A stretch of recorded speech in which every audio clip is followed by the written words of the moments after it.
programs. Jacqueline Woodson is a prolific author of books for children and adults, but you can, of course, read them all no matter what age you are. She won the 2014 National Book Award and was a finalist again this year for Another Brooklyn, and I will now introduce, well, I have just introduced her.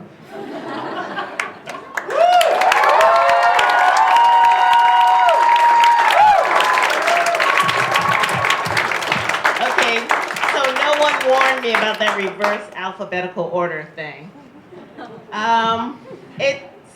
It's amazing to be here in a room with 5 amazing writers. And I know I'm in a room with actually a lot of amazing writers who maybe haven't gotten that moment yet, or maybe haven't finished their book. So finish your book, and then maybe you'll be sitting here with these 5 amazing writers. I want to tell you about Brit Bennett's book, but I'm not going to give anything away. How many people have read Brit's book? Awesome. Okay, the rest of y'all get busy.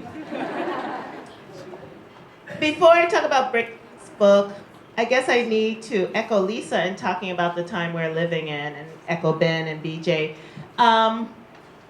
It's a very scary and dangerous time, and writers have always written toward a revolution.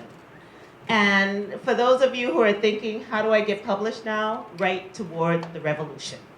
And I feel like this is what the writers who are sitting here are doing. I think, right, you have to write fearlessly. You have to write not thinking about what's going to sell, but thinking about what's going to change the world. And write responsibly and think responsibly. I've been out in the world. I've been marching lots this weekend. I'm tired of marching, and I had to stop marching because I have to be at the book awards on Wednesday to find out if Another Brooklyn won. But in the meantime, we wake up every day, and the question is, what are we going to do today to change the world? What is the work we have to do to fight the power? And I feel like when I first discovered Brit's book, we were on a panel together, and there were a bunch of books being handed out for free, because when you're a writer, people be giving you shit out for free so that they hope that someone will love it enough to buy it or say some nice stuff about it. But I was on the panel with Brit and some other people who I don't remember, sadly, because I went to the table with all the galleys of the free books that are probably now on sale on eBay for lots of money. But and I picked up Brit's book because she had been so interesting on the panel, and I read the galley on the plane. And by the time I got home, and first of all, I need to tell you, I'm a very, very slow reader. I've always struggled with reading. I know I've written 30 books, but I've struggled with reading. I haven't struggled with writing, but I've definitely struggled with reading. And I read the book, and I was blown away by it. And as a writer, you get sent galleys all the time. Can you blurb this book? Can you say something nice about this book? Can you, mention this book on Facebook or whatever? And I mean, constant having books sent to you. And when I read Brit's book, the thing I did was got online and emailed her editor and said, may I blurb this book? I was so blown away by the originality of the story, by the voice. Brit writes like someone who's probably about 60. And by the sense of honesty that she brought to the narrative, and also by the hopes she brought to the narrative, and by the way she developed character and told a story that I had not read before. And I was really, really, really excited about this book. So then I just started telling everybody, which is, again, what publishers want you to do, to tell everybody how fabulous the book is so they can pay money for it. And I didn't give anyone my galley, because I said, you need to go buy this damn book. And so I chose Brit's book because I think she's an amazing voice in the world, and she's a writer to watch. And it's a story that is about a particular group in a particular time, and it's also an extremely universal story that crosses lines of race and class and economics and gender as it sits in a very specific moment in time. So get this book, read this book, and understand how writers who are writing fearlessly are doing it, and then again, go out and be fearless. Thank you.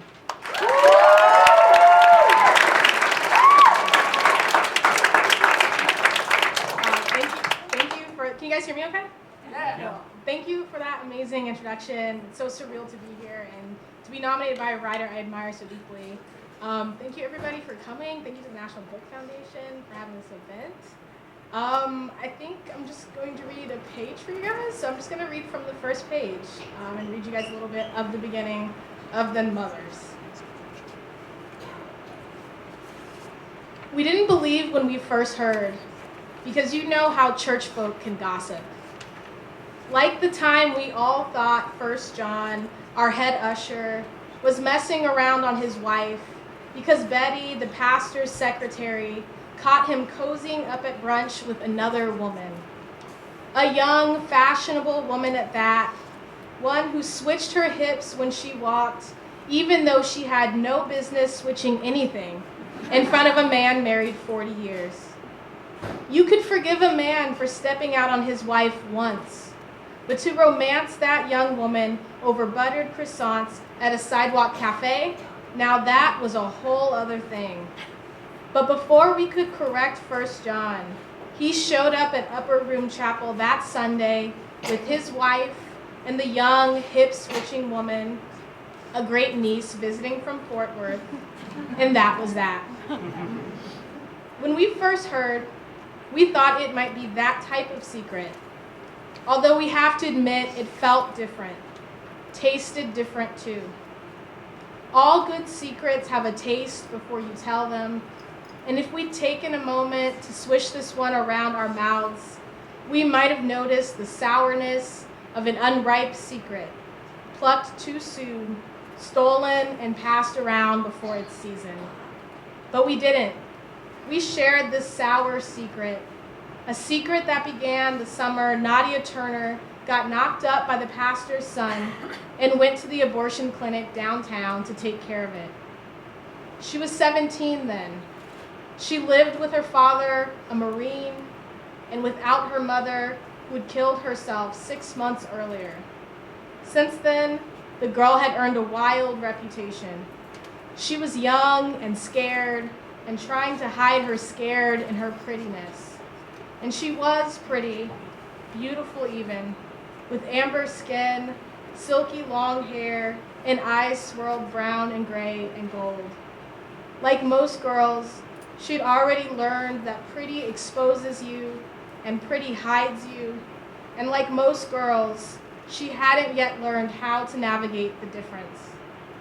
So we heard all about her sojourns across the border to dance clubs in Tijuana, the water bottle she carried around Oceanside High, filled with vodka, the Saturdays she spent on base playing pool with Marines, nights that ended with her heels pressed against some man's foggy window.